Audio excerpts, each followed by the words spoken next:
For the second year in a row, people gather at Florida Hospital to make a match and save a life in honor of leukemia patient Terrell Wilson. It's a sad occasion that, something like this had to happen in order for awareness to be made in the community, but at the same time, it's been effective. Terrell passed away on Christmas Day because he couldn't find a matching bone marrow donor. His mom called me Christmas morning, and I'll never forget that, so it's one of the reasons that I make sure that when I'm available that I can come do something. Todd Romero befriended Terrell while working on a local news story that tracked a unit of blood from donor to recipient. It was that story that led to the creation of this blood and bone marrow drive that brings awareness to the need for more minority donors. There are definite ethnic differences in our HLA and our blood types. So a donor, a recipient who needs a bone marrow who is African American is more likely to find a donor who is also African American. Only 25% of patients in need of a bone marrow transplant will find a match within their family.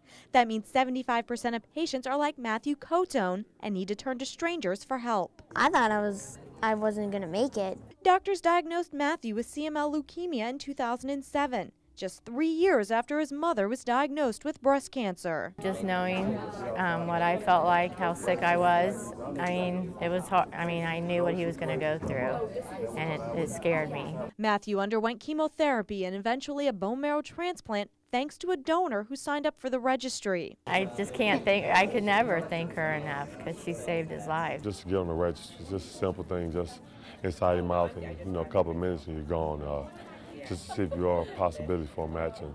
Florida Hospital nurses, Orlando Magic dancers, and even Doc Fu swabbed their cheeks to show how easy it is to join the National Bone Marrow Registry.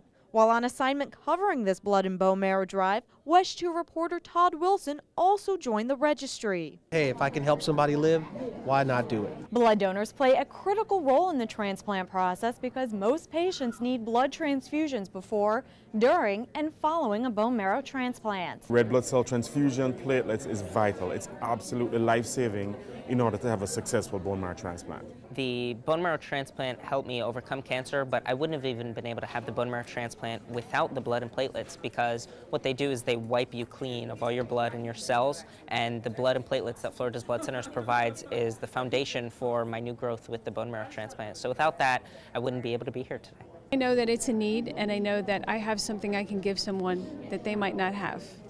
And it's free, and if I feel like I have something that I can give to somebody else, then I want to be able to do that. You're always hearing about blood shortages here in the community, and you walk around the hospital and you see patients every day, and you have to imagine that a lot of them need blood.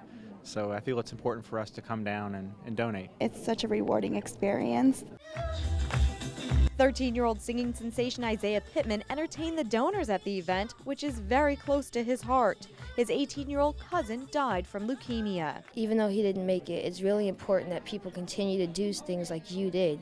It's really important for people to come and donate blood and time and money for people that need it. Together, Florida's Blood Centers, Florida Hospital, and Kids Beating Cancer registered nearly 250 people for the National Bone Marrow Registry and collected almost 100 units of blood. I'm Nancy Gay for Florida's Blood Centers, where local heroes are saving lives.